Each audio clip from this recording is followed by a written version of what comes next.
ওকে, তাহলে ব্লাড ডিজিজে আমরা যেসব ড্রাগস ইউজ করি তার মধ্যে প্রথম যে ড্রাগসটা আমরা পড়বো সেটা হলো অ্যান্টি থ্রোম্বোটিক ড্রাগস। থ্রোম্বোসিস মানে কি আমরা জানি, ব্লাডের যে ক্লটিংটা হয় এটাকে আবার থ্রোম্বোসিসও বলা হয়।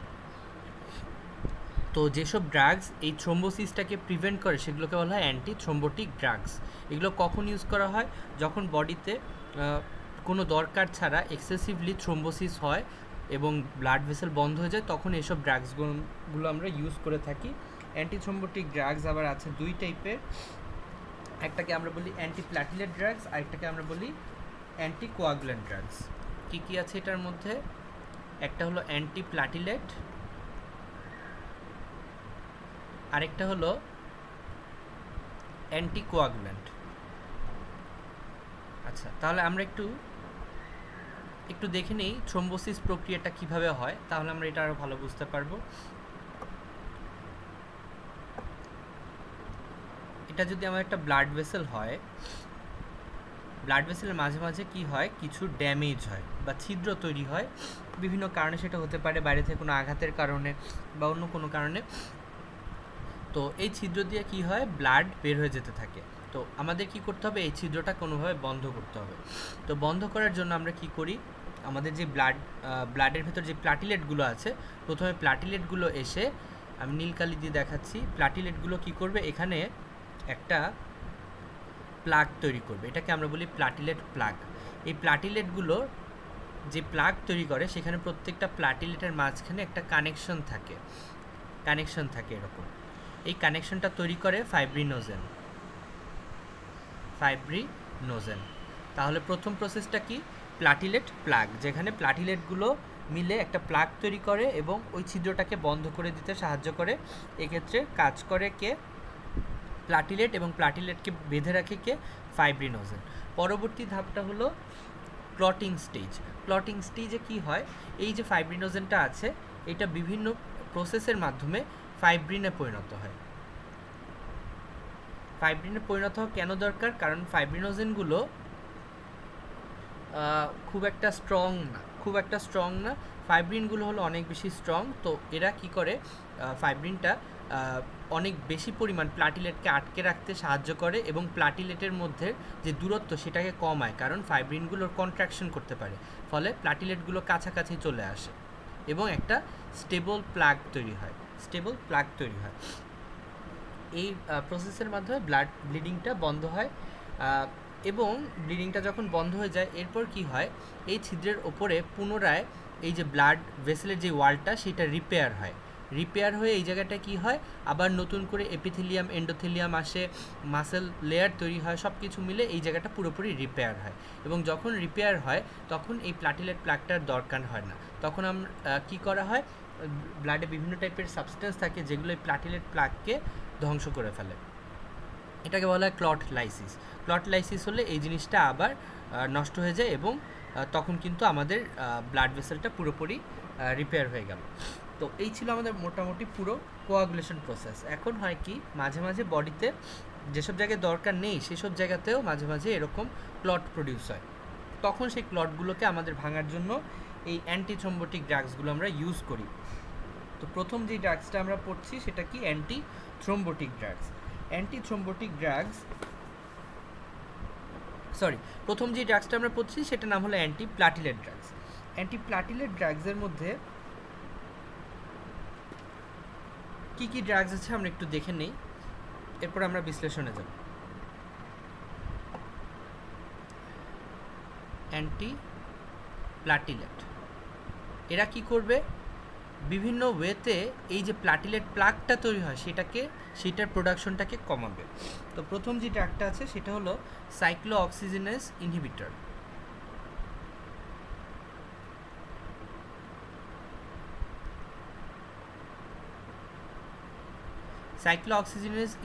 মেইনলি কারা, মেইনলি হলো কিছু এনএসএআইডি, যেটার কথা আমি গতদিন তোমাদের বলেছিলাম।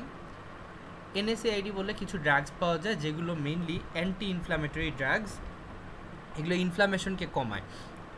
এরা একটা এনজাইম আছে যেটার নাম সাইক্লোঅক্সিজেনেজ, এটাকে ইনহিবিট করলে এই সাইক্লোঅক্সিজেন থেকে যেই সাবস্টেন্সগুলো প্রডিউস হয়, যেমন বিভিন্ন প্রো ইনফ্ল্যামেটরি সাইটোকাইন্স, বিভিন্ন প্রো ইনফ্ল্যামেটরি প্রোডাক্টস যেমন লিউকোট্রিন, তারপর প্রোস্টাগ্ল্যান্ডিন, সেগুলো বন্ধ হয়ে যায়। সেগুলো বন্ধ হলে এখানে কিন্তু প্লাটিলেটগুলো নিজেদের যে প্লাকটা প্রোডাকশন করার কথা সেটা করতে পারে না, কারণ প্লাটিলেট প্লাক তৈরির জন্য ইনফ্লামেশনটা জরুরি। যখনই কোনো জায়গায় ইনফ্লামেশন হতে শুরু করে তখন সেখানে কিছু প্রো ইনফ্লামেটরি সাইটোকাইন রিলিজ হয়। এক জায়গায় প্রথমে ব্লাড ভেসেলটা ড্যামেজ হলো, ধরো ভেসেল ড্যামেজ হলে সেখানে হয় কি বিভিন্ন টাইপের সাইটোকাইন রিলিজ হতে থাকে। এর মধ্যে একটা ইম্পর্টেন্ট সাইটোকাইন হলো সেরোটোনিন, আরেকটা হলো থ্রোম্বোক্সিন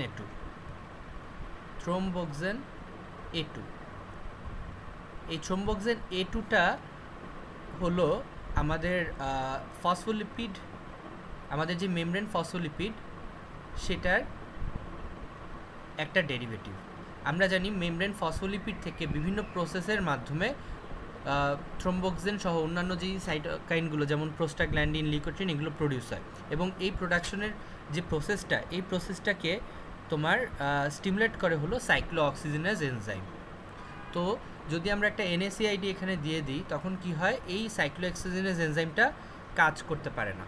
তখন ফসফোলিপিড থেকে থ্রোম্বোক্সিন A2 সহ অন্যান্য যেগুলো আছে প্রোস্টাগ্ল্যান্ডিন, তারপর লিউকোট্রিন, কোনোটাই প্রডিউস হতে পারে না।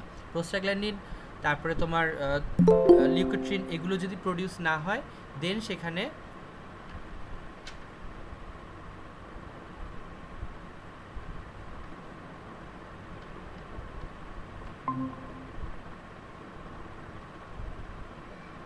প্রোস্টাগ্ল্যান্ডিন, থ্রোম্বোক্সিন, তারপরে তোমার লিউকোট্রিন এগুলো যদি প্রডিউস না হয় সেখানে কোনো টাইপের ইনফ্লামেশন হবে না।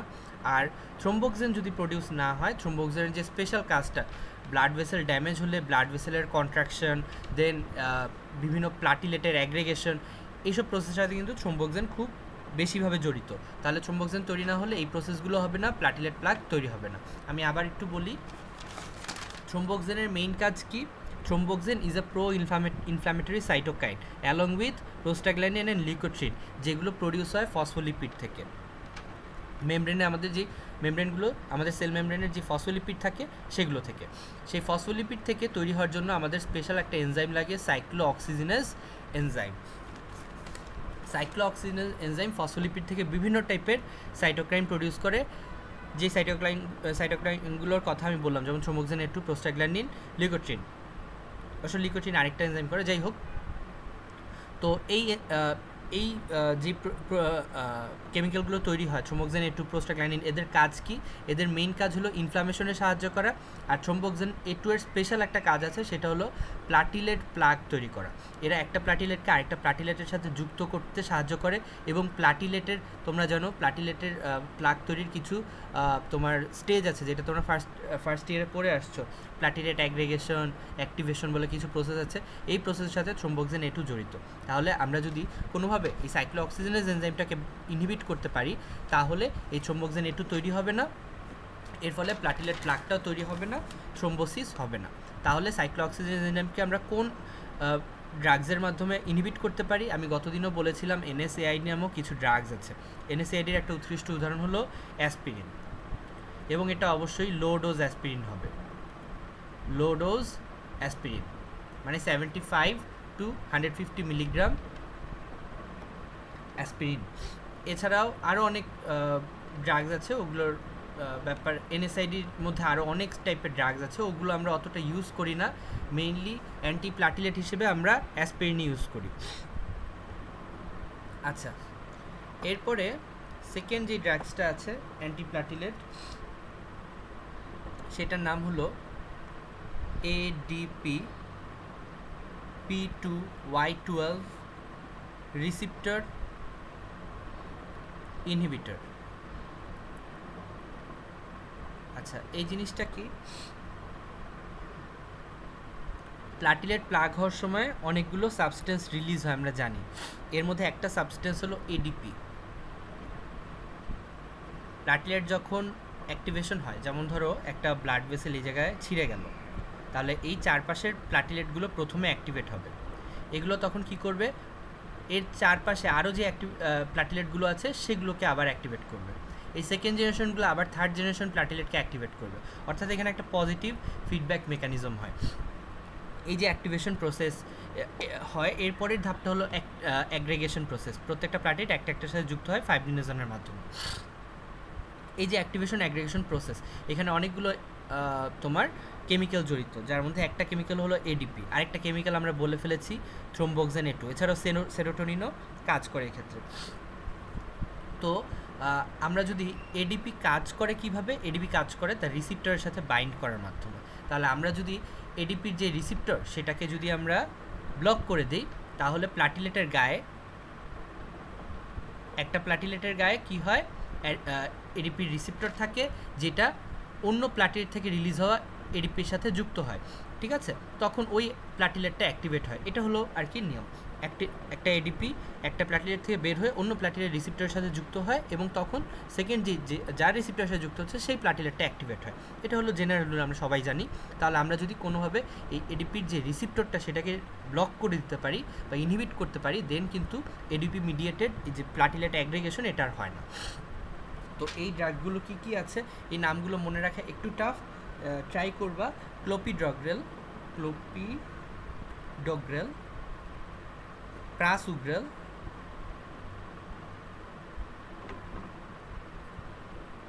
টিকাগ্রেলর,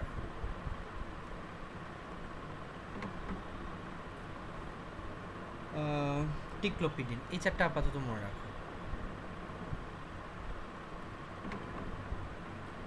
এই চারটা ড্রাগস খুবই উন্নত, এবং তোমরা জানো আমি গতদিন তোমাদের বলেছিলাম অ্যান্টি অ্যানজাইনাল ড্রাগস অথবা অ্যান্টি মায়োকার্ডিয়াল ইনফার্কশন ড্রাগস, এইসব ড্রাগসের মধ্যে আমাদের কিন্তু করোনারি আর্টারির ব্লক বা থ্রোম্বোসিসটাকে ছোটানোর জন্য বা ইনহিবিট করার জন্য আমাদের কিছু অ্যান্টি প্ল্যাটিলেট ড্রাগস আমরা ইউজ করি, অ্যান্টি কোয়াগুল্যান্ট ড্রাগস ইউজ করি। অ্যান্টি প্ল্যাটিলেট ড্রাগসের মধ্যে একটা আমরা বলেছিলাম অ্যাসপিরিন, একটু আগে আমরা অ্যাসপিরিন ব্যাখ্যা করলাম।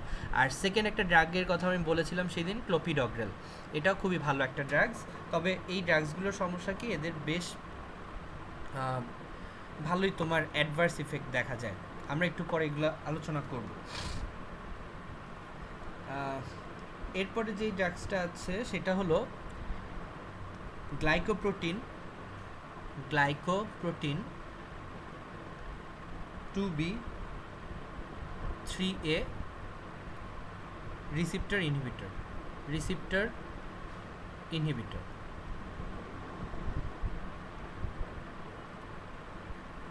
আচ্ছা, তোমরা জানো আমাদের প্ল্যাটিলেটের গায়ে এক টাইপের রিসিপ্টর থাকে যাকে বলে গ্লাইকোপ্রোটিন 2B3A। এই রিসিপ্টরগুলোর স্পেশাল একটা কাজ আছে।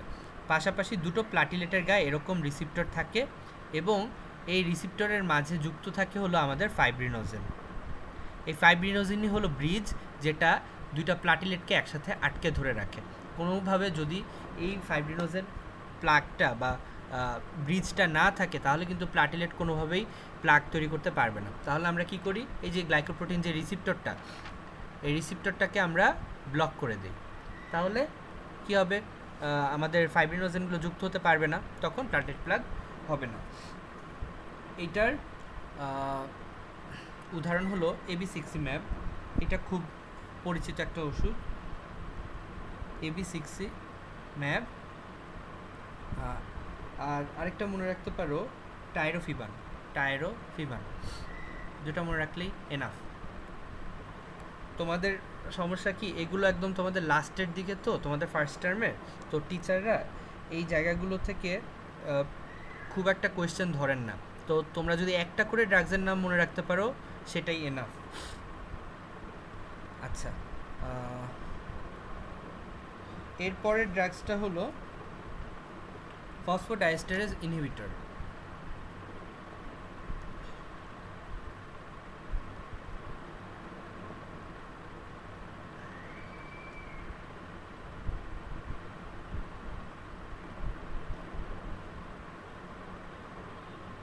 আচ্ছা, আমি লাস্ট দিন তোমাদের ফসফোডাইএস্টারেজ এনজাইমের ব্যাপারে বলেছিলাম, কেউ কি আমাকে একটু বলতে পারবা এই এনজাইমটার কাজ কি?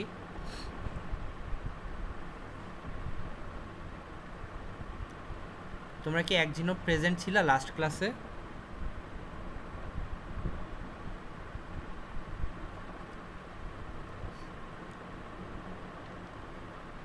ওকে, সমস্যা নেই, একটু দেখে নিও লাস্ট ক্লাসের ভিডিওটা, একটু দেখে নিও, নাইলে এগুলো বোঝা একটু টাফ হবে। ফসফোডাইএস্টারেজ হলো এমন একটা এনজাইম যেটা ব্লাড ভেসেলের কন্ট্রাকশন অ্যান্ড থ্রোম্বোসিস দুইটার সাথেই জড়িত, ফসফোডাইএস্টারেজ এনজাইমটা। তো আমরা যদি এই এনজাইমটাকে ইনহিবিট করে দিই, এই প্রসেসগুলো বন্ধ হয়ে যায়। এগুলোর ব্যাপারে তোমাদের বিস্তারিত জানার দরকার নেই, তোমরা জাস্ট জানবা ফসফোডাইএস্টারেজ এনজাইমটা কীভাবে কাজ করে, এটা আমি লাস্ট ক্লাসে পড়ে দিয়েছি, তোমরা একটু জাস্ট ভিডিওটা দেখে নিও। তো এই এনজাইমটা হলো আমাদের প্লাগ প্রোডাকশনের সাথে জড়িত, তাহলে এইটাকে আমরা ইনহিবিট করতে পারি কোন ড্রাগসের মাধ্যমে? সিলাস্টোজল, সিলোস্টাজল নামটা মনে রাখলেই চলবে, আর তেমন কিছু লাগবে না। এছাড়াও আরেকটা আছে cGMP, phosphodiesterase, PD for phosphodiesterase inhibitor. এই দুটো অনেকটা সেম ওয়েতে কাজ করে, জাস্ট এই যে ফসফোডাইএস্টারেজ ইনহিবিটর এটা জেনারেলি সিএএমপি এটার উপর কাজ করে, আর সিজিএমপির উপর কাজ করলে সেটা সেই ফসফোডাইএস্টারেজকে আমরা বলি সিজিএমপি, ফসফোডাইএস্টারেজ ইনহিবিটর। আচ্ছা আমি তাহলে একটু বলেই দিই, নাহলে তোমরা একটু আবার গোলায় ফেলবে এটা। যখন আমি একটা 7' রিসিপ্টর রাখলাম, তোমরা জানো 7' রিসিপ্টরের জন্য লাইগ্যান্ডকে, একটা লাইগ্যান্ড হলো এপিনেফ্রিন বা নর এপিনেফ্রিন, অর্থাৎ অ্যাডেনার্জিক রিসিপ্টরগুলো কিন্তু সবাই 7' রিসিপ্টর, এটা হতে পারে আলফা বা বিটা রিসিপ্টর। এই রিসিপ্টরগুলো কার সাথে যুক্ত থাকে? জি প্রোটিনের সাথে।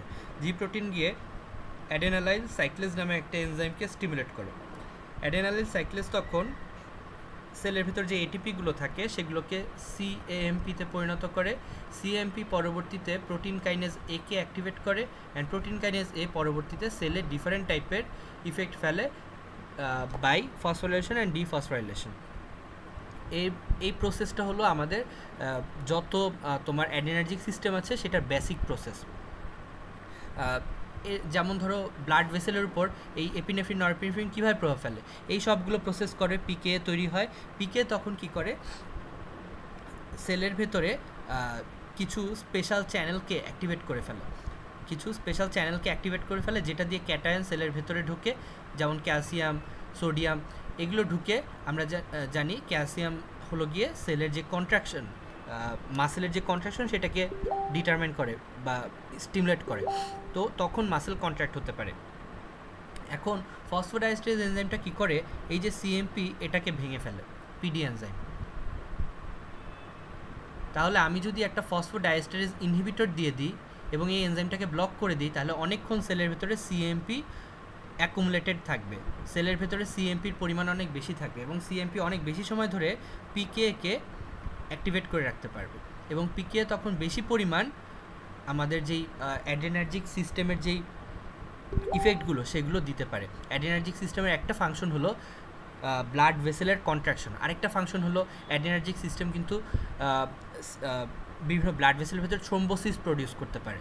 ঠিক আছে, অ্যাডেনার্জিক নার্ভ সিস্টেমের দুইটা কাজ। তো পিডি ফসফোডাইএস্টারেজ ইনহিবিটর যদি আমি দিয়ে দিই, তাহলে সিএমপি বেশি থাকবে, পিকে বেশিক্ষণ ধরে অ্যাকুমুলেট থাকবে সেলের ভেতরে, এর কারণে সেলের যেই কন্ট্রাকশন তোমার থ্রোম্বোসিস হওয়ার যে প্রক্রিয়াটা সেটা কিন্তু কমে যাবে।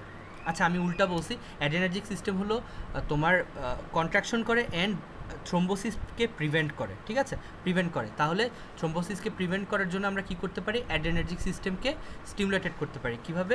পিডি এনজাইম ইনহিবিটর দেওয়ার মাধ্যমে। তাহলে সিএমপি বেশি সময় ধরে থাকবে, পিকে বেশি সময় ধরে থাকবে, অ্যাডেনার্জিক সিস্টেম বেশি অ্যাক্টিভেটেড থাকবে, এবং তখন থ্রোম্বোসিস হওয়ার পসিবিলিটি কমে যাবে, ঠিক আছে, কমে যাবে। আচ্ছা সিজিএমপি অনেকটা একইভাবে কাজ করে, এটার ব্যাপারে আমি যাচ্ছি না। আর ফাইনালি একটা ড্রাগ আছে, এটা একটু নতুন ড্রাগ, এটা জাস্ট নামটা মনে রাখো। এটা একটা রিসিপ্টরকে ইনহিবিট করে, যে রিসিপ্টরটা এই প্লাগ তৈরির সাথে জড়িত।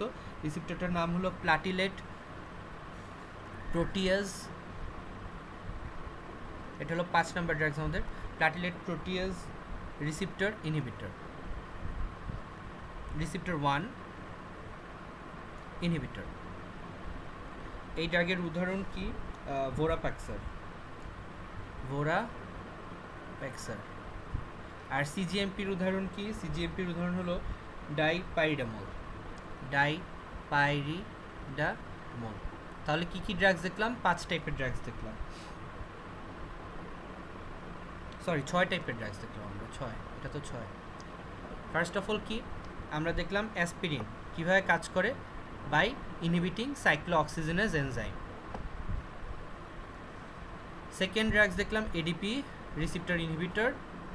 থার্ড ড্রাগসের নাম হলো glycoprotein receptor inhibitor. Fourth phosphodiesterase enzyme inhibitor. Fifth cGMP phosphodiesterase enzyme inhibitor. আর সিক্সথ হলো প্লাটিলেট প্রোটিয়েজ রিসিপ্টর 1 ইনহিবিটর। প্রত্যেকটা থেকে অ্যাটলিস্ট একটা করে উদাহরণ মনে রাখতে পারলেই এনাফ।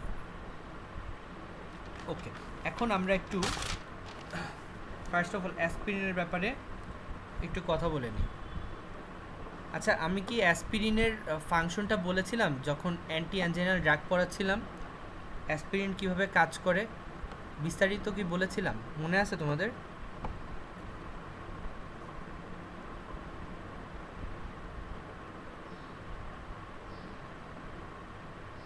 আচ্ছা ঠিক আছে, হয়তো মনে নাই, আমি আবার বলি তাহলে। Mechanism of action of aspirin, এটা আমাদের প্রথম ড্রাগস, অথবা এটার আরেকটা নাম কি? সাইক্লোঅক্সিজেনেজ COO ইনহিবিটর। আচ্ছা,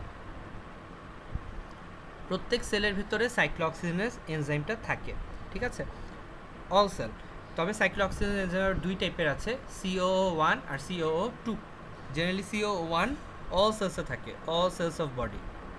আর COO2 এটা জেনারেলি থাকে আমাদের, স্পেশালি আমাদের WBC এটার ভিতরে। এগুলোর ফাংশন আমরা সেকেন্ড টার্মে পড়বো যখন NSAID পড়বো, আপাতত এইটুক জেনে রাখো। এখন অ্যাসপিরিন কি করে? এই দুই টাইপের COO-কেই ইনহিবিট করে। আচ্ছা, এখন COO1 আর COO2 এই দুটোর কিন্তু ইফেক্ট ডিফারেন্ট। COO1-কে বলা হয় house keeping enzyme, house keeping enzyme.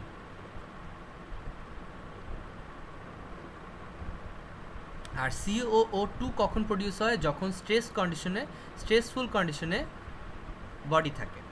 COO1 all সেলসে থাকে অ্যান্ড এদের কাজ হলো হাউসকিপিং করা, আর CO2 এর কাজ হলো স্ট্রেসফুল কন্ডিশনে বডিকে বিভিন্নভাবে হেল্প করা। এখন কীভাবে হেল্প করে? হাউসকিপিং এনজাইম বলতে বোঝায় আমাদের বডিতে স্পেশাল কিছু কাজ যেটা অলওয়েজ করা লাগে, সেই কাজগুলোতে এই COO1 হেল্প করে।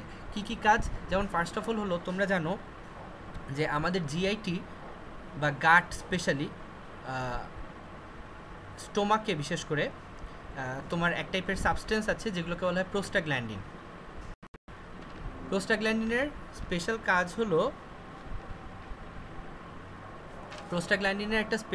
হলো, এগুলো আমাদের স্টোমাককে আলসারের হাত থেকে বাঁচায়। প্রোস্টাগ্ল্যান্ডিন ব্লাড ভেসেলকে ডায়ালেটেড রাখে, কারণ কারণটা না, যে প্রোস্টাগ্ল্যান্ডিন ব্লাড ভেসেলকে ডায়ালেটেড রাখে অ্যান্ড এই ডায়ালেটেড ব্লাড ভেসেলগুলো এই আমাদের গাটে বেশি পরিমাণ তোমার ব্লাড নিয়ে আসতে পারে। তখন গাট যেহেতু বেশি নিউট্রিশন পায়, গাটের যে সেলগুলো সেগুলো রিজেনারেশন ক্যাপাবিলিটি বেশি হয়, এই জন্য তখন আমাদের যে স্টোমাক সেখানে আলসার হওয়ার প্রবণতাটা কম থাকে। সো এটা হলো আমাদের COO1-এর একটা housekeeping effect. What is that? এরা হলো আমাদের স্টোমাকের যে লাইনিং এপিথেলিয়াম আছে এখানের, বা কলামনার এপিথেলিয়ামগুলো আছে, সেই কলামনার এপিথেলিয়ামের যেই ফসফোলিপিডগুলো থাকে মেমব্রেনে, সেখান থেকে এরা প্রোস্টাগ্ল্যান্ডিন প্রোডাকশনের মাধ্যমে ব্লাড ফ্লোটাকে বাড়ায়, এবং এছাড়াও এরা এখানে বাইকার্বনেট সিক্রেশন বাড়ায়, এবং আরও অনেক কাজ আছে, আমি আপাতত দুইটা বলি। এর মাধ্যমে কি করে ওরা? আমাদের যেই স্টোমাকটা আছে, স্টোমাকটাকে আলসার হওয়ার হাত থেকে বাঁচায়। This is one housekeeping effect. ওদের আরেকটা হাউসকিপিং ইফেক্ট হলো এরা আমাদের কিডনিতে গিয়ে GFR রেট বাড়ায়। GFR রেট কেন বেশি থাকা জরুরি? কারণ GFR রেট যদি কোনো কারণে কমে যায়, বডি থেকে বর্জ্য পদার্থগুলো বের হওয়ার পসিবিলিটি বা রেট কমে যায়, তখন বডির মধ্যে অ্যামোনিয়া, তারপর ইউরিয়া, এগুলো ডেভেলপ হওয়া শুরু করে, অ্যাকুমুলেট হওয়া শুরু করে, যেগুলো অনেক টক্সিক ইফেক্ট দেয়। ওটা কিভাবে করে, ওটাও একইভাবে ওরা আমাদের যে অ্যাফারেন্ট আর্টারিওল আছে সেখানে যে সেলগুলো আছে সেগুলোর মধ্যে ওরা এই প্রোস্টাগ্ল্যান্ডিন প্রোডাকশন বাড়িয়ে দেয়। প্রোস্টাগ্ল্যান্ডিন কী করে, ব্লাড ভেসেলকে ডায়ালেট করে। এখানেও দেখলা যে ব্লাড ভেসেল ডায়ালেট করতেছে, কিডনিতেও ডায়ালেট করছে। ডায়ালেট করলে এখানে বেশি পরিমাণ ব্লাড ফ্লো হবে এবং জিএফআর রেট বেড়ে যায়। এই দুটো হলো এদের হাউসকিপিং ইফেক্ট, এটা বডিতে ওরা অলওয়েজ দিতে থাকে। আচ্ছা, এই প্রোস্টাগ্ল্যান্ডিনগুলোর মধ্যে একটা স্পেশাল প্রোস্টাগ্ল্যান্ডিন অনেক টাইপের আছে, যেমন prostaglandin E, prostaglandin F, prostaglandin I. এর মধ্যে প্রোস্টাগ্ল্যান্ডিন আইটা এই ক্ষেত্রে সবচেয়ে বেশি কাজ করে। এই প্রোস্টাগ্ল্যান্ডিন আই এর আরেকটা নাম আছে প্রোস্টাসাইক্লিন।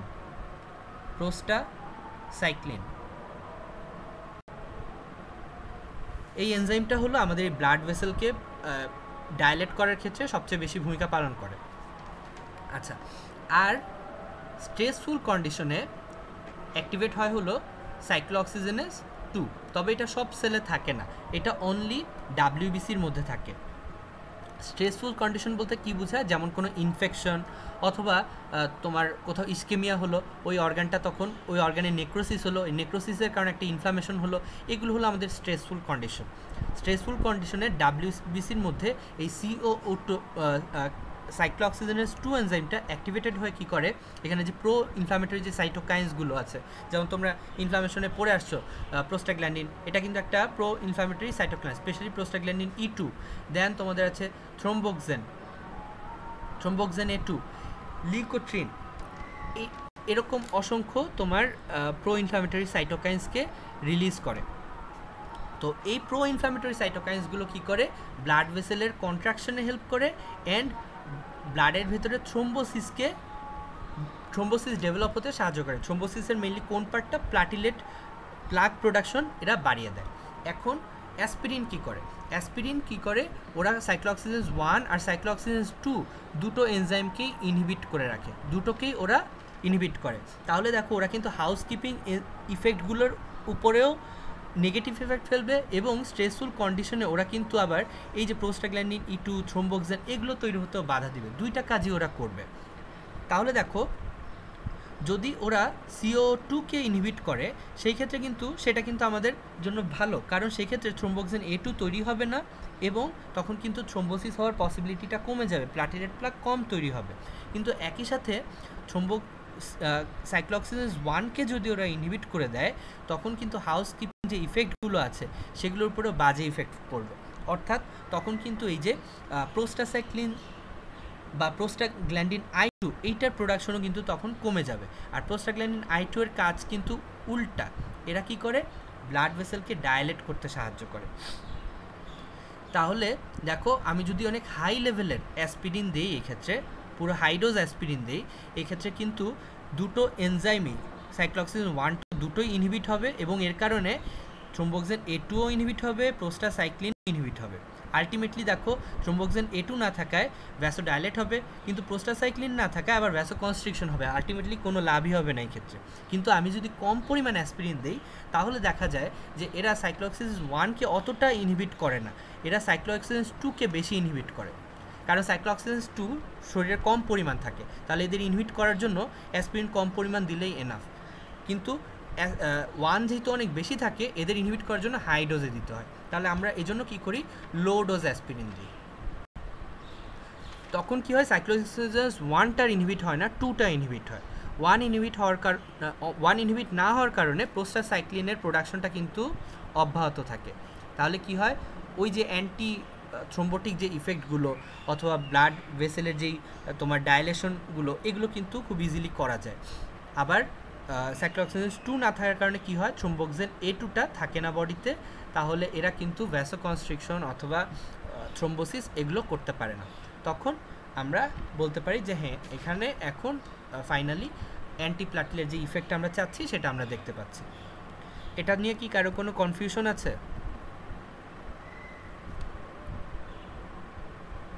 সামনে আগাবো আমি।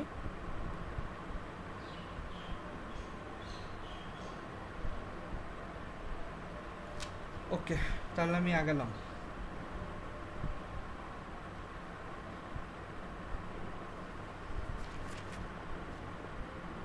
তাহলে তোমাকে জিজ্ঞেস করতে পারে what are the side effects of aspirin. এইটা তোমরা জেনারেলি সেকেন্ড টার্মে শিখো, NSAID যখন পড়ো তখন জেনারেলি এটার ব্যাপারে আমরা বলি। তবে এখানে আমি একটু বলে দিই অ্যাসপিরিনের কী কী সাইড ইফেক্ট হতে পারে বা অ্যাডভার্স ইফেক্ট কী কী হতে পারে। একটা দেখো, এরা ওই যে হাউসকিপিং ইফেক্টগুলোকে ইনহিবিট করবে। তুমি যদি লো ডোজ দাও তাও তো কিছু পরিমাণ ইনহিবিট করবে। তাহলে যদি গাটে ওরা প্রোস্টাসাইক্লিন না তৈরি করতে পারে তাহলে কিন্তু গাটের আলসার তৈরি হওয়ার পসিবিলিটি বেড়ে যাবে, কারণ ওই যে ব্লাড ভেসেলগুলো তো ডাইলেট করবে না, তাহলে ওখানে নিউট্রিশন কম আসবে। যদি কোনো ক্ষত তৈরি হয় সেই ক্ষতগুলো সারার জন্য এনাফ নিউট্রিশন পাবে না, তখন কি হয়, পেপটিক আলসার ডিজিজ প্রডিউস হয়, পেপটিক আলসার ডিজিজ। এটা একটা অ্যাডভার্স ইফেক্ট। সেকেন্ড একটা অ্যাডভার্স ইফেক্ট হলো কিডনি ড্যামেজ করতে পারে এরা, এবং ক্রনিক কিডনি ডিজিজ সিকেডি তৈরি করতে পারে। কেন? ওই যে জিএফআর রেট কমিয়ে দেয়, ক্রনিক্যালি জিএফআর রেটটা কমে যাওয়ার কারণে সিকেডি প্রডিউস হতে পারে। আরও অনেক ইফেক্ট আছে, যেমন বাচ্চাদের যদি অ্যাসপিরিন দেওয়া হয় সেই ক্ষেত্রে তোমার বাচ্চাদের শরীরে র্যাশ হয়, তারপরে তোমার হেপাটিক নেক্রোসিস হয় বা হেপাটিক ড্যামেজ হতে পারে।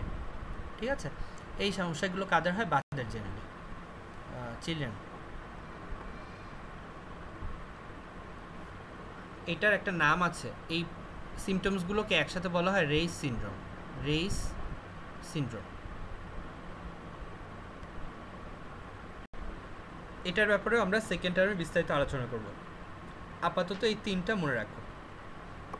আরেকটা জিনিস হলো, এরা কিন্তু যেহেতু প্লাককে ইনহিবিট করতেছে, এরা কিন্তু বডিতে বিভিন্ন ব্লিডিং ম্যানিফেস্টেশন প্রডিউস করতে পারে, হেমোরেজ প্রডিউস করতে পারে।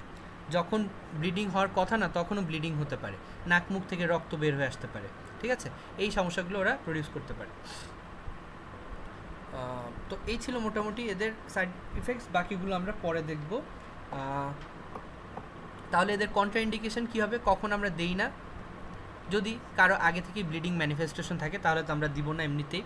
সেকেন্ড অফ অল হলো, প্রেগনেন্সিতে আমরা জেনারেলিগুলো অ্যাভয়েড করি। প্রেগনেন্সিতে আমরা অ্যাভয়েড করি, জেনারেলি বাচ্চাদের ক্ষেত্রে জেনারেলি দেওয়া হয় না এগুলো, কারণ রেইস সিনড্রোম হয়। আর প্রেগনেন্সিতে কেন দিই না? কারণ প্রেগনেন্সিতে এরা তোমার বিভিন্ন কনজেনিটাল অ্যানোমালি প্রডিউস করে। চিলড্রেনদের ক্ষেত্রে দিই না, কারণ রেইস সিনড্রোম প্রডিউস করতে পারে। আর যদি কারো আগে থেকে সিকেডি থাকে, ক্রনিক কিডনি ডিজিজ, তাহলে আমরা দিই না। ওকে,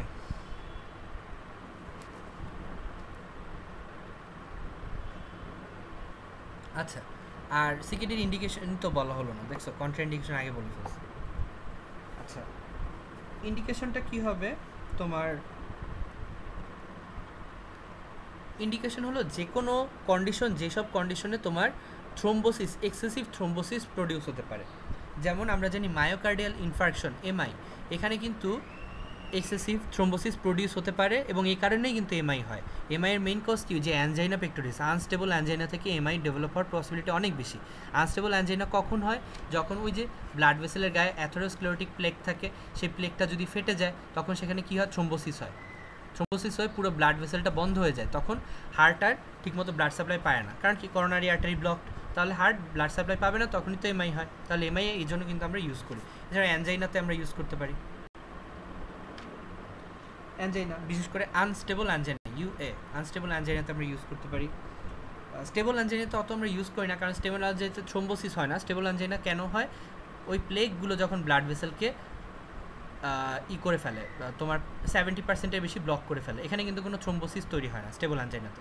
আনস্টেবল অ্যানজাইনাতে থ্রোম্বোসিস তৈরি হয়, এই জন্য জেনারেলি আনস্টেবল অ্যানজাইনাতে এটা ইউজ করা হয়। দেন স্ট্রোক, বিশেষ করে ইসকেমিক স্ট্রোক। স্ট্রোক আবার দুই টাইপের আছে তোমরা জানো, ইসকেমিক আর হলো হেমোরেজিক। ইসকেমিক স্ট্রোকে কি হয়? আমাদের যে ব্রেইনে যে ব্লাড ভেসেলগুলো, সেই ব্লাড ভেসেলের মধ্যে একটা ক্লট তৈরি হয়ে থাকে বা থ্রোম্বোসিস হয়, তখন ব্রেনে ব্লাড সাপ্লাই কমে গেলে ব্রেনে ইসকেমিয়া হয়, তখন ইসকেমিক স্ট্রোক বলি আমরা সেটাকে। তো স্ট্রোকে আমরা ইউজ করতে পারি। এছাড়াও তোমার ট্রানজিয়েন্ট ইসকেমিক অ্যাটাক, এটা জানো এটা কি? এটা হলো ব্লাড ভেসেলগুলো যদি পুরোপুরি ব্লক না হয়, কিছুটা ব্লক থাকে, এর ফলে কি হয়? মাঝে মাঝে ব্লাড সাপ্লাই কমে যায়, তখন স্ট্রোকের মতো ইফেক্টগুলো দেখা যায়, এটাকে আমরা বলি TIA। এক্ষেত্রে আমরা দিতে পারি। এছাড়া আরেকটা খুব ইম্পর্টেন্ট ইন্ডিকেশন হলো ডিপ ভেইন থ্রোম্বোসিস, খুবই ইম্পর্টেন্ট, ডিপ ভেইন থ্রোম্বোসিস। এখানে কি হয়?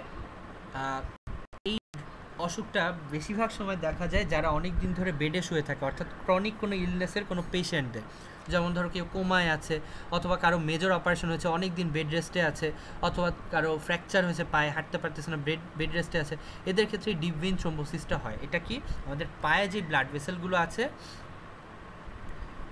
পায়ের ব্লাড ভেসেল, পায়ের কিছু সুপারফিশিয়াল ব্লাড ভেসেল থাকে, কিছু ডিপ ব্লাড ভেসেল থাকে।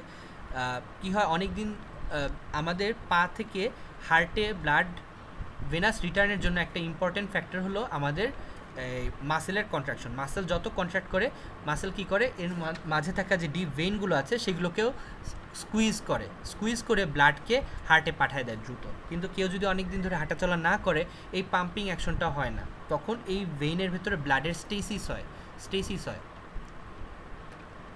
ব্লাড ওই জায়গায় স্থির হয়ে থাকে, স্থির হয়ে থাকতে থাকতে সেই জায়গায় থ্রোম্বোসিস ডেভেলপ করে। এটাকে আমরা বলি ডিপ ভেইন থ্রোম্বোসিস। এটা খুবই খুবই একটা সিভিয়ার ডেঞ্জারাস একটা কন্ডিশন, কারণ এই ডিপ ভেইন থ্রোম্বোসিস থেকে তোমার এম্বোলিজম হতে পারে। ডিপ ভেইন থ্রোম্বোসিস থেকে একটা পার্ট ভেঙে গিয়ে তোমার লাংসে চলে যেতে পারে, তখন লাংসে গিয়ে এরা লাংসকে বন্ধ করে দিতে পারে, পেশেন্ট মারা যেতে পারে।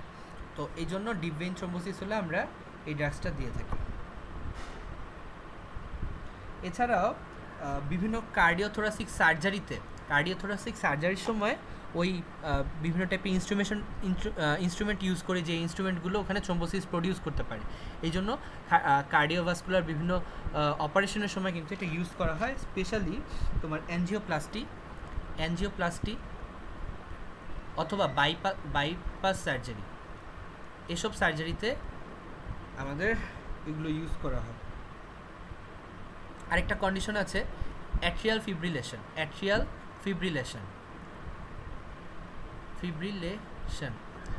আচ্ছা, এটা কি আমাদের যে ব্লাড হার্ট আছে, হার্ট যদি খুব বেশি পরিমাণ পাম্প করে, 1 মিনিটে হার্ট জেনারেলি 70 থেকে 80 বার পাম্প করে, এটা হলো হার্টের নর্মাল লিমিট। যদি এর থেকে বেশি পাম্প করে, বেশিবার সিস্টল ডায়াস্টল করে, তখন সেটাকে আমরা বলি ট্যাকিকার্ডিয়া। কম করলে আমরা বলি ব্র্যাডিকার্ডিয়া। যদি অনেক বেশি লেভেলের করে, ধরো 160, 200, তখন সেটাকে আমরা বলি অ্যাট্রিয়াল ফিব্রিলেশন হলে কি হয়, দেখো হার্টটা খুব দ্রুত কন্ট্রাকশন রিল্যাক্সেশন করতেছে, কিন্তু একবারও ফুল কন্ট্রাকশন বা ফুল রিল্যাক্সেশন করার জন্য যে এনাফ টাইমটা, সেটা তারা পাচ্ছে না।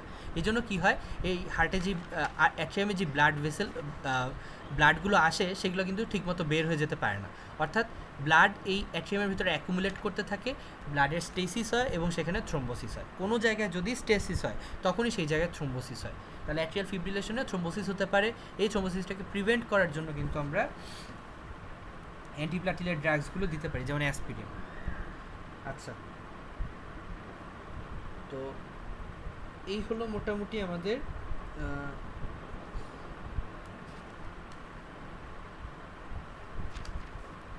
অ্যাসপিরিন। তাহলে অ্যাসপিরিন আমরা mechanism action, indication, contraindication, adverse effect সব দেখলাম। এবার আমরা একটু চলে আসি পরের ড্রাগস। এখান থেকে এই দুটো ড্রাগসই আমাদের লাগবে। অ্যান্টিপ্লাটিলেট ড্রাগস থেকে অ্যাসপিরিন লাগবে, আর হলো আমাদের ওই যে এডিপি রিসিপ্টর যে ইনহিবিটরগুলো, ওগুলোর ব্যাপারে জানতে হয়। তো সেকেন্ড ড্রাগস হলো আমাদের এডিপি ইনহিবিটর, যেমন ক্লোপিডোগ্রেল, প্রাসুগ্রেল, এগুলো। আচ্ছা, তাহলে এদের মেকানিজম অফ অ্যাকশনটা কী হবে? ফার্স্ট অফ অল এরা কী করবে, এডিপি যেই রিসিপ্টরটা ছিল সেটাকে ইনহিবিট করবে। রিসিপ্টর ইনহিবিশন হলে এডিপি কিন্তু তার রিসিপ্টরের সাথে এডিপি রিসিপ্টর যেই বাইন্ডিং, সেটা কিন্তু এখানে হবে না, এটা হচ্ছে না, অ্যাবসেন্ট আছে। এটা না হলে কি হয়, এই এডিপি রিসিপ্টর আর এডিপি যখনই ইন্টারাকশন করে, তখন ওই যে আমাদের গ্লাইকোপ্রোটিন 2B3A ছিল না, সেটা অ্যাক্টিভেট হয়। ঠিক আছে, এটা তখন অ্যাক্টিভেট হয় যখন এডিপি আর এডিপি রিসিপ্টর ইন্টারাকশন করে। তাহলে যদি এডিপি রিসিপ্টর একসাথে বাইন্ড না করতে পারে, তখন কিন্তু এই যে গ্লাইকোপ্রোটিন 2B3A একসাথে অ্যাক্টিভেট হতে পারে না। এটা অ্যাক্টিভেট না হলে কিন্তু ওই যে ফাইব্রিনোজেনগুলো আমাদের প্লাটিলেটের সাথে যুক্ত হতে পারে না, ফাইব্রিনোজেন ব্রিজটা তৈরি হয় না, তখন কি হয়? No platelet plug.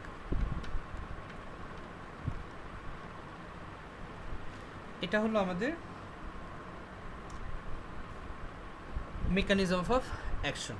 তাহলে এখানে ক্লোপিডোগ্রেল, প্রাসোগ্রেল সব কিন্তু এই সিমিলার ওয়েতে কাজ করে।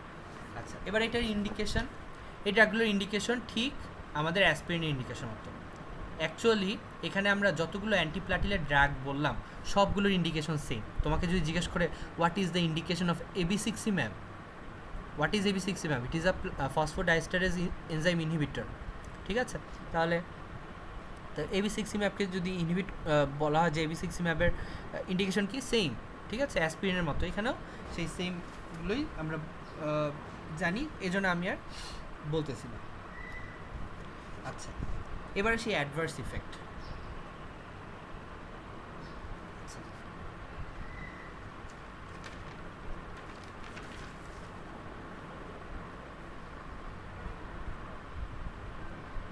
এদের অনেকগুলো অ্যাডভার্স ইফেক্ট আছে, আমি বলেছি তোমাদের একটু আগেই। যেমন সবচেয়ে যে ইম্পর্টেন্ট অ্যাডভার্স ইফেক্টটা সেটা হলো এরা অবভিয়াসলি হেমোরেজ প্রডিউস করতে পারে। তুমি যদি ঠিক ডোজে না দাও, হাই ডোজে দাও, তখন কি হবে?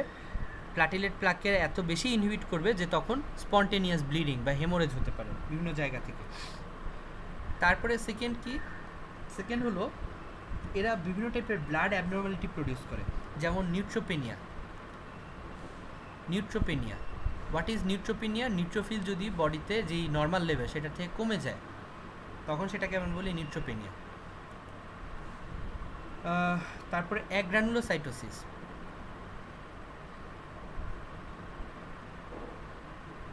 আচ্ছা, অ্যাগ্রানুলোসাইটোসিস হলো যদি হঠাৎ করে গ্র্যানুলোসাইটের পরিমাণ, এটা কিন্তু WBC পরিমাণ না, অনলি গ্র্যানুলোসাইটের পরিমাণ যদি হঠাৎ করে 0 হয়ে যায়, একদম কমে যায়, তখন সেটাকে আমরা বলি অ্যাগ্রানুলোসাইটোসিস।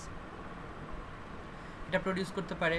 এরপরে TTP নাম শুনে থাকবা, থ্রোম্বোসাইটোপেনিক পারপিউরা।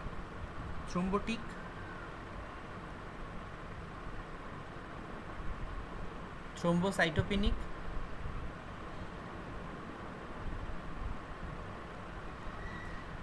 পারপিউরা, এটা তোমরা আশা করি তোমরা প্যাথোলজিতে শিখে আসছো জিনিসটা কি।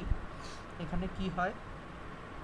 বডিতে কোনো কারণে এক্সেসিভ লেভেলের থ্রোম্বোসিস হয়, এবং এত বেশি থ্রোম্বোসিস হয় যে ওই থ্রোম্বোসিসের মধ্যে গিয়ে আমাদের যে প্ল্যাটিলেটগুলো আছে সব তো ওই থ্রোম্বোসিসের মধ্যে পড়ে থাকবে। এখানে ধরো এরকম 2টা থ্রোম্বোসিস হলো, এখানে তো প্রচুর প্ল্যাটিলেট রয়ে গেছে, রাইট? এরকম বডিতে অসংখ্য থ্রোম্বোসিস প্রডিউস হয় এবং প্রচুর পরিমাণ প্ল্যাটিলেট কিন্তু ওই জায়গায় গিয়ে অ্যাকুমুলেট করে। এই জন্য কী হয়? আলটিমেটলি ব্লাডে থ্রোম্বোসাইটের পরিমাণ কমে যায়। এটাকে আমরা বলি থ্রোম্বোসাইটোপেনিয়া। পেনিয়া মানে কমে যাওয়া। তো থ্রোম্বোসাইটোপেনিয়া হয়, এবং থ্রোম্বোসাইট যখন ব্লাডে ফ্রি থ্রোম্বোসাইটের পরিমাণ যখন কমে যায় তখন কি হয়? আমরা জানি থ্রোম্বোসাইট কমে গেলে ব্লিডিং ম্যানিফেস্টেশন প্রডিউস হয়। সেটা যখন স্কিনের নিচে ব্লিডিং হয় সেটাকে আমরা বলি পারপিউরা। তো এই কন্ডিশনটাকে আমরা বলি থ্রোম্বোসাইটোপেনিক পারপিউরা। এটা এই ক্ষেত্রে হতে পারে। আরেকটা হলো অ্যাপ্লাস্টিক এনিমিয়া। তাহলে দেখো, রেড ব্লাড সেলের উপরে ওরা কী করলো? Aplastic anaemia. হোয়াইট ব্লাড সেলের উপর কী করলো? Neutropenia, agranulocytosis. আর প্ল্যাটিলেটের উপর কী করলো? TTP। 3টা সেলের উপরে কিন্তু ওরা প্রভাব ফেললো। এখন কোয়েশ্চেন হলো কেন এই প্রভাবগুলো পড়ে? আসলে তোমরা জেনে থাকবা কিছু ড্রাগস, তোমরা ইমিউনোলজিতে হয়তো পড়ে আসছো যে কিছু ড্রাগস বডিতে ইনফ্ল্যামেটরি অটো ইমিউন বিভিন্ন প্রবলেম প্রডিউস করে। কিভাবে? এরা কি করে? বিভিন্ন সেলের গায়ে যুক্ত হয়ে যায়, এবং তখন কী হয়? ওই সেলের গায়ে ও এবং সেল মিলে একটা কমপ্লেক্স তৈরি করে। এখানে যেই কমপ্লেক্সটাকে আবার আমাদের নর্মাল যে হোয়াইট ব্লাড সেলগুলো সেগুলো আবার রেকগনাইজ করতে পারে না। তখন হোয়াইট ব্লাড সেলগুলো মনে করে এগুলো বাইরে থেকে আসা কোনো জার্ম, কোনো ব্যাকটেরিয়া বা ভাইরাস কিছু হবে। তখন ওরা কি করে? এই কমপ্লেক্সের এগেনস্টে ওরা কিছু অ্যান্টিবডি প্রডিউস করে, WBCগুলো বা প্লাজমা সেলগুলো। তখন ওই যেই সেলের গায়ে ওরা যুক্ত আছে ওই সেলটাকে ওই অ্যান্টিবডিগুলো এসে মেরে ফেলে। তো যখন রেড ব্লাড সেলের গায়ে ওরা যুক্ত থাকে তখন রেড ব্লাড সেলকে ভেঙে ফেলে, হোয়াইট ব্লাড সেলের গায়ে আসলে হোয়াইট ব্লাড সেলকে ভেঙে ফেলে, এরকম করে ওরা এই সেলগুলোর ক্ষতি করে। আচ্ছা, তো এইগুলো গেল। এছাড়াও যে নর্মাল সাইড ইফেক্টগুলো আছে আমরা জানি যে নজা, ভমিটিং, এগুলো ওরা প্রডিউস করতে পারে। এগুলো হলো ক্লপিডগ্রেলের এগুলো হলো এডিপি রিসিপ্টর ইনহিবিটরের অ্যাডভার্স ইফেক্ট।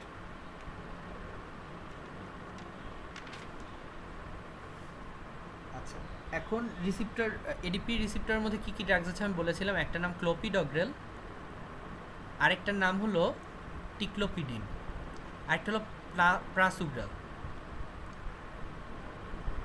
এর মধ্যে এই সবগুলো ড্রাগসে আমি উপরে যতগুলো মেনশন করলাম সবগুলো সাইড এফেক্ট দিবে, তবে ক্লপিডগ্রেলের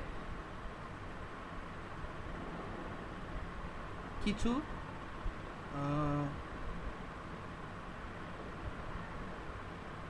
সাইড এফেক্ট কম হয়। হ্যাঁ, এদের সাইড এফেক্টটা একটু কম, আর টিক্লোপিডের সাইড এফেক্টটা একটু বেশি।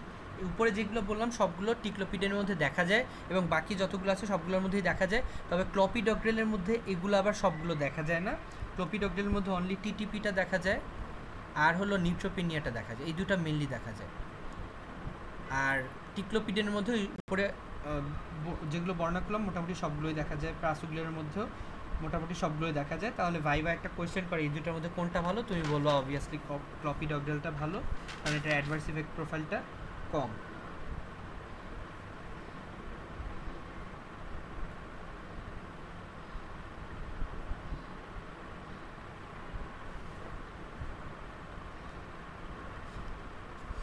আচ্ছা,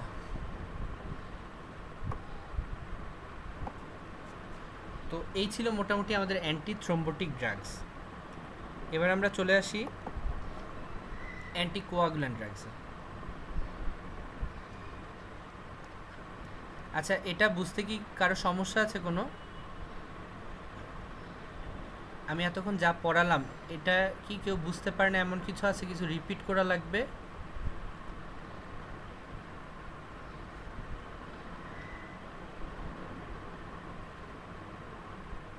ওকে, ঠিক আছে, তাহলে আমি পরের টপিকে যাচ্ছি।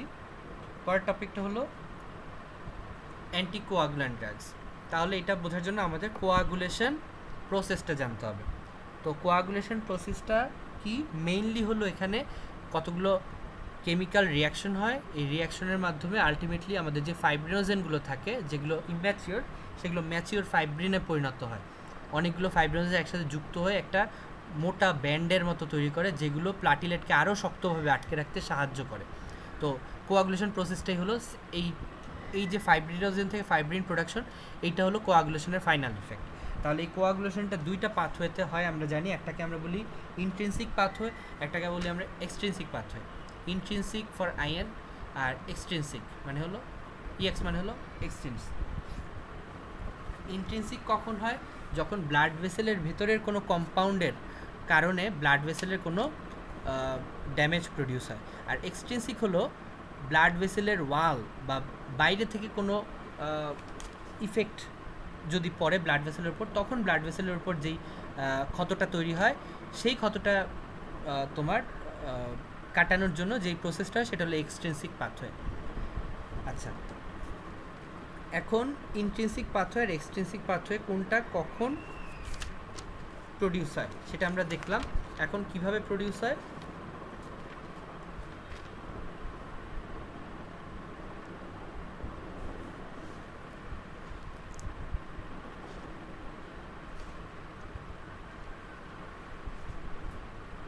আচ্ছা,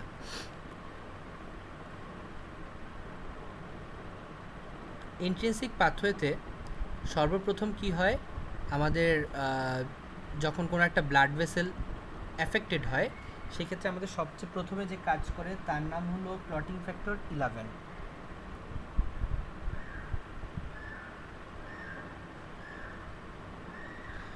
একটা ইন্ট্রিনসিক কজের কারণে কোনো জায়গায় ব্লাড ভেসেলটা ধরো তোমার ইফেক্টেড হলো, তখন কি হয়, যেমন ধরো কোনো একটা জায়গায় ব্লাড ভেসেলের যে ওয়ালের মধ্যে কি থাকে, এন্ডোথেলিয়াম। ধরো এই জায়গার যে এন্ডোথেলিয়ামটা সেটা কোনো কারণে লস হলো, তখন কি হয়, এন্ডোথেলিয়ামের নিচে থাকে তোমার কিছু কানেকটিভ টিস্যু। এই কানেকটিভ টিস্যুগুলো এক্সপোজ হয়ে যায়, ব্লাড এই কানেকটিভ টিস্যুর প্রতি এক্সপোজড হয়ে যায়। তখন এক টাইপের ক্লটিং ফ্যাক্টর অ্যাক্টিভেটেড হয়, যেটাকে আমরা বলি ক্লটিং ফ্যাক্টর 9। এই ক্লটিং ফ্যাক্টরটা পরবর্তীতে ক্লটিং ফ্যাক্টর 11 এবং ক্লটিং ফ্যাক্টর 12, এই দুটোই অ্যাক্টিভেটেড হয়। তোমাদের এখন অত সিরিয়ালি মনে রাখার দরকার নেই, জাস্ট মনে রাখো 11 12 এটা অ্যাক্টিভেটেড হয়, সেখান থেকে অ্যাক্টিভেটেড হয় 9 অ্যাক্টিভেট করে হলো 10কে। অতঃপর এই 10 ক্লটিং ফ্যাক্টর 4 5 বিভিন্নগুলোর সাথে এসে যুক্ত হয়ে ক্লটিং ফ্যাক্টর 2কে অ্যাক্টিভেট করে। ক্লটিং ফ্যাক্টর 2কে ওরা অ্যাক্টিভেট করলো, 2A মানে অ্যাক্টিভেটেড। এই 2 গিয়ে আবার কী করে, পরবর্তীতে ক্লটিং ফ্যাক্টর 1কে অ্যাক্টিভেট করে। ক্লটিং ফ্যাক্টর 1-এর অন্য নাম হলো ফাইব্রিনোজেন। আর অ্যাক্টিভেটেড ফাইব্রিনোজেনকেই আমরা পরবর্তীতে দেখি যে এই অ্যাক্টিভেটেড ফাইব্রিনোজেন থেকে কিন্তু ফাইব্রিন তৈরি হয়। ক্লটিং ফ্যাক্টর 2-এর নাম হলো প্রোথ্রম্বিন। আর ক্লটিং ফ্যাক্টর 1-এর নাম আমরা বলে ফেলছি ফাইব্রিনোজেন।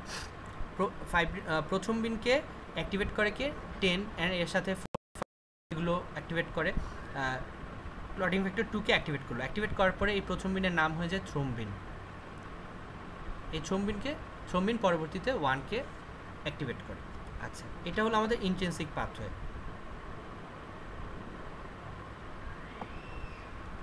এবং ইন্ট্রিনসিক পাথওয়েতে এই 9 10 11 12-এর সাথে কিন্তু তোমার ক্লটিং ফ্যাক্টর 8 এটাও জড়িত, ঠিক আছে? তাহলে কোনগুলো জড়িত? 1 2 5 10 5 8 10 11 12 1 2 5 8 9 10 11 12। আমি একটু লিখে ফেলি এখানে কোনগুলো জড়িত ইন্ট্রিনসিক প্রসেসের সাথে। 1 2 5 8 9 10 11 12, এটা আমাদের লাগবে। এগুলো কিন্তু তোমার প্যাথোলজিতে মুখস্থ ধরে কোনগুলো লাগে। আর এক্সট্রিনসিক পাথওয়ে কি? ধরো বাইরে থেকে কোনো আঘাত আসলো ব্লাড ভেসেলের উপর, তখন কোনো টিস্যু ড্যামেজ হলো, টিস্যু থেকে একটা ফ্যাক্টর বের হয়, সেটাকে আমরা বলি টিস্যু ফ্যাক্টরের অন্য নাম হলো ক্লটিং ফ্যাক্টর 3। এই 3 গিয়ে অ্যাক্টিভেটেড 3 গিয়ে কী করে, আমাদের ক্লটিং ফ্যাক্টর 7 আছে, এই 7কে অ্যাক্টিভেট করে। অ্যাক্টিভেটেড 7 তখন 10কে অ্যাক্টিভেট করে এবং পরের প্রসেসগুলো হয়। তাহলে ক্লটিং ফ্যাক্টর এক্সট্রিনসিক পাথওয়েতে কোন কোন ফ্যাক্টর যুক্ত? দেখো 1 যুক্ত, 2 যুক্ত, কারণ ফাইব্রিনোজেন সবগুলোর সাথেই থাকবে। 5 যুক্ত, কারণ 5 দুটার মধ্যেই থাকে। 10 যুক্ত, আচ্ছা, আর 7 যুক্ত, 10 7 এগুলো যুক্ত। আচ্ছা, এটা গেল আমাদের কোয়াগুলেশন প্রসেস। এবার দেখো আমরা কিভাবে এই প্রসেসটাকে ইফেক্ট করতে পারি।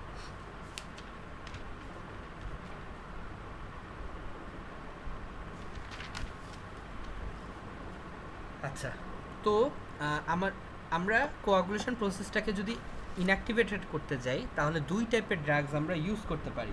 কতগুলো প্যারেন্টেরাল ড্রাগস, অর্থাৎ এগুলো আইভি রুটে দেওয়া হয় বা ইন্ট্রামাসকুলারলি দেওয়া হয়, আর কিছু ওরাল ড্রাগস। কী কী ড্রাগস আছে আমাদের? কিছু প্যারেন্টেরাল ড্রাগস। তাহলে অ্যান্টিকোয়াগুল্যান্ট ড্রাগস কী কী আছে?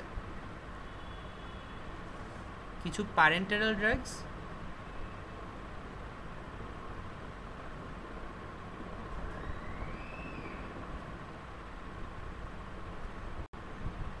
আর কিছু ওরাল ড্রাগস। আচ্ছা, প্যারেন্টেরাল ড্রাগসের মধ্যে কী কী আছে? জেনলি প্যারেন্টাল ড্রাগসকে আবার 2 ভাগে ভাগ করা যায়, ইনডাইরেক্ট অ্যান্ড হলো ডাইরেক্ট। প্রত্যেকটা আমরা একটু পরে বিশ্লেষণ দেখব। ডাইরেক্ট, ইনডাইরেক্টের মধ্যে কী কী ড্রাগস আছে? একটা আমরা সবাই জানি, সেটার নাম হলো হেপারিন। তবে হেপারিন আবার অনেক টাইপের আছে, হ্যাঁ। যেমন একটা হেপারিনকে বলা হয় আনফ্র্যাকশনেটেড হেপারিন।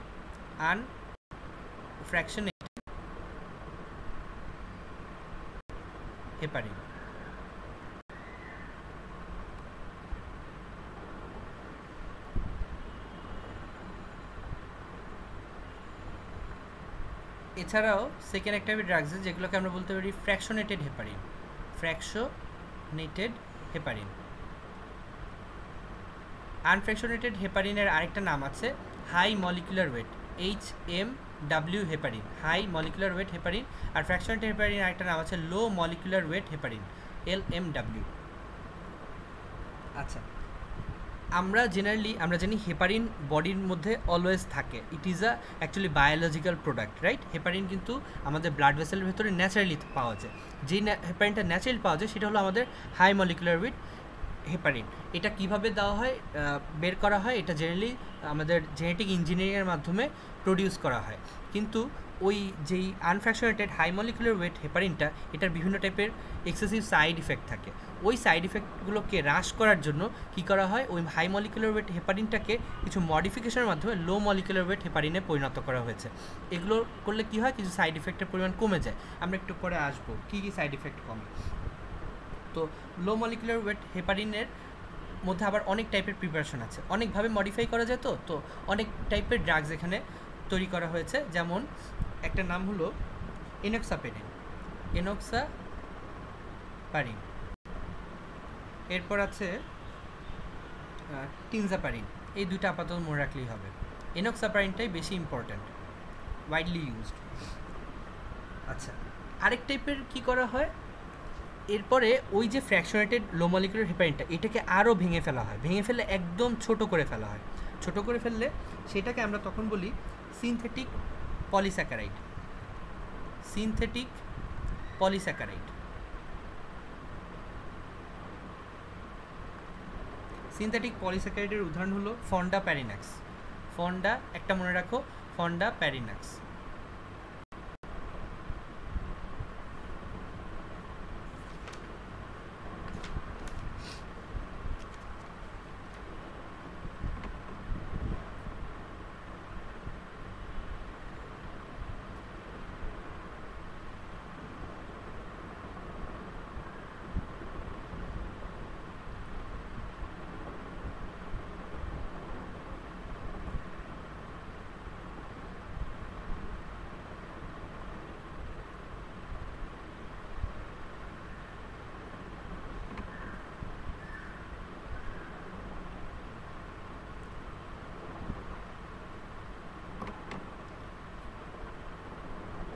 আচ্ছা, এখন কোয়েশ্চেন হলো কেন এটাকে পলিস্যাকারাইড বলা হয়। আসলে হেপারিন হলো এক টাইপের প্রোটিন, একটা গ্লাইকোপ্রোটিন, মেইনলি গ্লাইকোপ্রোটিন। অর্থাৎ এটার একটা গ্লাইকো পার্ট থাকে, একটা প্রোটিন পার্ট থাকে।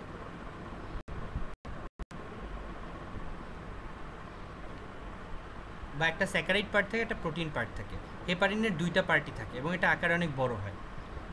আর যেগুলো লো মলিকুলার ওয়েট, সেখানে হয় কি যে প্রোটিন পার্টের কিছু অংশ ভেঙে ফেলা হয়। এই লালটা ধরো স্যাকারাইড পার্ট,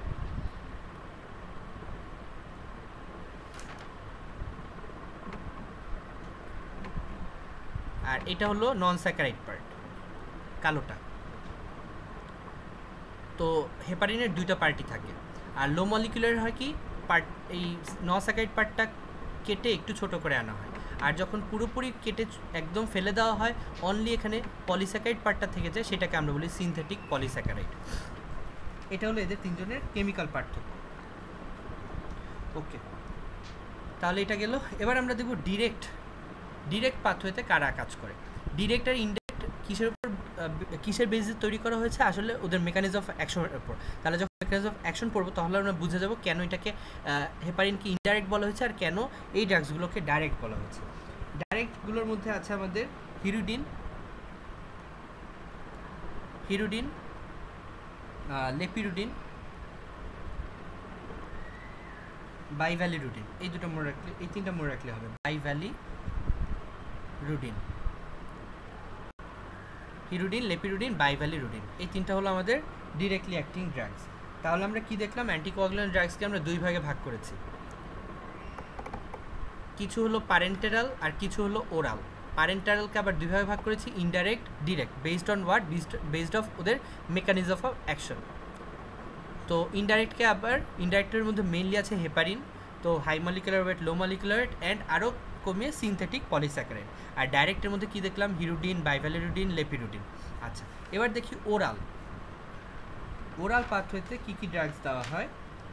একটা ড্রাগসের নাম তোমরা সবাই জানো, ওয়ারফেরিন। হ্যাঁ, ওয়ারফেরিনকে বলা this is a coumarin, COU।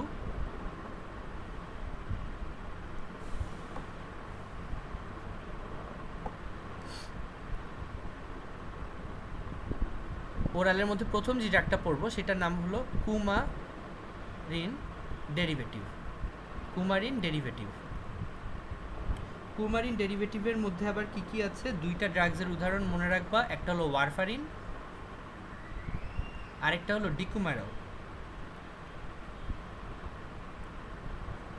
আচ্ছা, এই দুটো হলো কুমারিন নামক একটা সাবস্টেন্স থেকে আসে, এই জন্য কুমারিন ডেরিভেটিভ বলা হয়। সেকেন্ড হলো direct thrombin inhibitor. Direct thrombin inhibitor, এটার উদাহরণ কি কি আছে? ড্যাবিগ্যাট্রান, একটা মনে রাখো, ড্যাবিগ্যাট্রান, গ্যাট্রান। নামগুলো মনে রাখা একটু টাফ, এই জন্য প্রত্যেকটা থেকে একটা মনে রাখলেই চলবে। ড্যাবিগ্যাট্রান। আর কি আছে? Oral direct inhibitor, oral direct thrombin inhibitor. আর একটা হলো ওরাল ডিরেক্ট ফ্যাক্টর 10 ইনহিবিটর। এটার উদাহরণ হলো রিভারক্সাব্যান, রিভারক্সাব্যান অ্যান্ড অ্যাপিক্সাব্যান, এই দুটো মনে রাখলেই হবে, অ্যাপিক্সাব্যান। আচ্ছা, এখন আমরা আসি কেন এগুলাকে ডিরেক্টলি বলছি, কেন এটাকে ইনডাইরেক্টলি বলছি।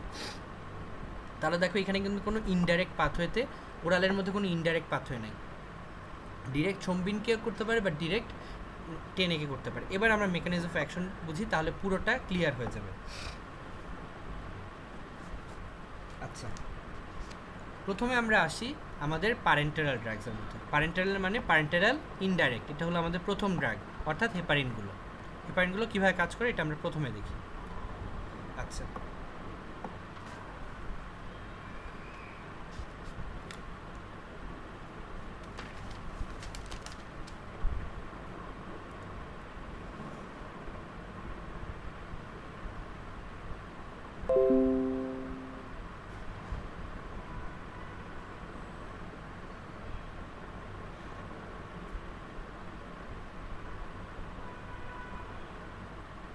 আচ্ছা, হেপারিন জেনারেলি কীভাবে কাজ করে মনে রাখবা। Heparin is a cofactor of what? Antithrombin 3। Antithrombin 3।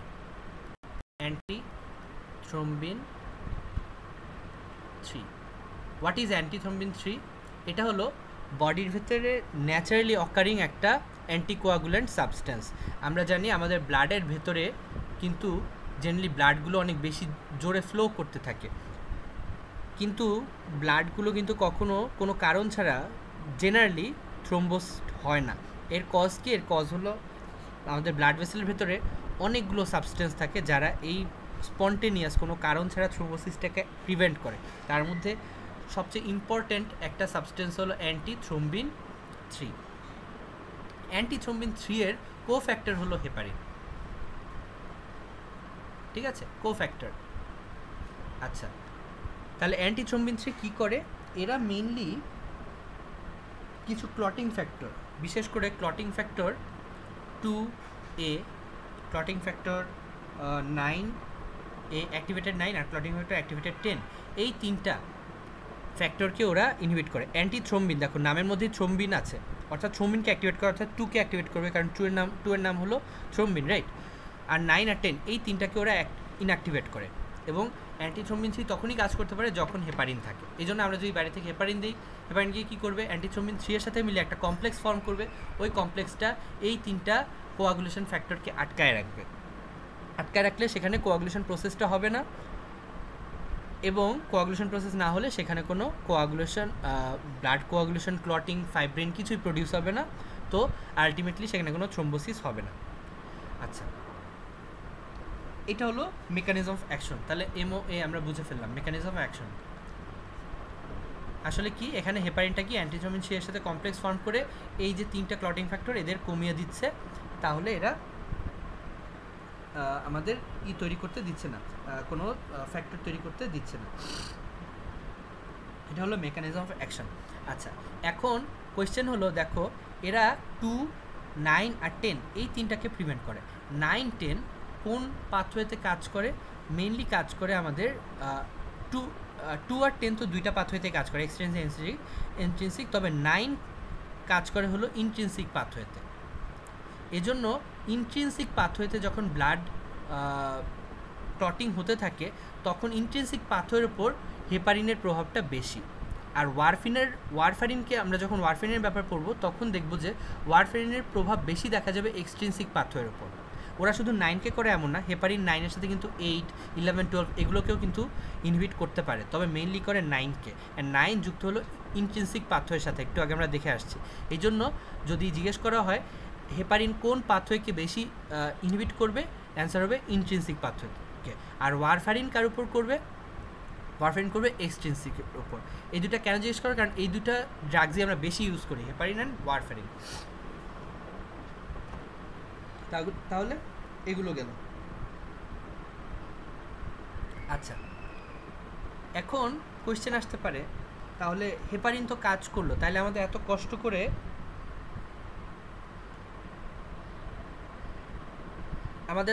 করে এই যে লো মলিকুলার ওয়েট হেপারিন এগুলো কেন তৈরি করা লাগলো, তাই না? আসলে এটা ধরো হেপারিনের স্যাকারাইড পার্টটা, আর এটা ধরো ওই নন স্যাকারাইড লেজ। এই নন স্যাকারাইড লেজটা যদি তোমার